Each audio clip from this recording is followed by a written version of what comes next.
సుమన్ టీవీలో మీ personal and business promotions కోసం కింది నెంబర్కి కాంటాక్ట్ చేయండి.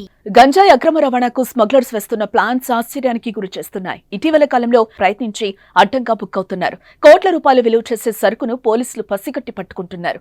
తాజాగా తూర్పుగోదావరి జిల్లా గోకవరం పోలీసులు భారీగా గంజాయిని పట్టుకున్నట్లుగా తెలుస్తోంది. బొలేరో వ్యాన్ ట్రక్ లో పాత ఫర్నిచర్ మాటున గంజాయి తరలించేందుకు పెద్ద ప్లాన్ వేశారు కేటుగాళ్లు. వ్యాన్ చుట్టూ పాత సామాన్లు కట్టి అందులో గంజాయి మూటలు పెట్టారు. పోలీసులు కళ్లు కప్పేందుకు ప్రయత్నించారు, కానీ ప్లాన్ బెడిసి కొట్టింది. పోలీసులకు దొరకడంతో ట్రక్కు వదిలేసి పరుగులు తీశారు. వ్యాన్ ను సీజ్ చేసిన పోలీసులు మొత్తం 820 కేజీల గంజాయిని స్వాధీనం చేసుకున్నారు. ఒకరిని మాత్రమే అదుపులోకి తీసుకుని మరో ఇద్దరి కోసం గాలిస్తున్నారు. పట్టుబడిన గంజాయి అల్లూరి జిల్లా పెదబైలు మండలం నుండి తీసుకొస్తున్నట్టుగా గుర్తించారు. గంజాయి మత్తు పదార్థాలపై నిరంతర నిఘా ఉంచామని డీఎస్పీ శ్రీనివాసులు వెల్లడించారు.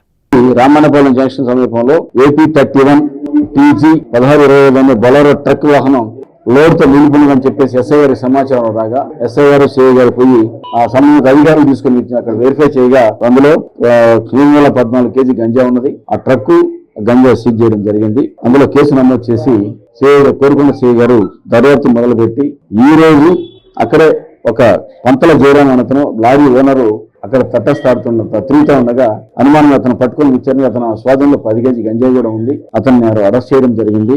అతను విచారించితే అతను చెప్పింది ఏంటంటే ఈ బండి వచ్చేసి కిలో జయరాం అని చెప్పేసి డ్రైవర్ కి ఇచ్చాను, అతను ఈ విధంగా వ్యాపారం చేస్తుంటాడు, నాకు కూడా వ్యాపారం చేస్తున్నందుకు కొంత డబ్బులు ఇస్తుంటాడు అని చెప్పేసి అతను స్వచ్ఛందంగా ఒప్పుకోవడం జరిగింది. వీళ్ళంతా కలిసి మంగళమాటం అదే తాంగి చంద్ర అనే దగ్గర కొంటారని చెప్పేసి చెప్తున్నాడు. ఇంకా దర్యాప్తు చేయాల్సిన అవసరం ఉంది.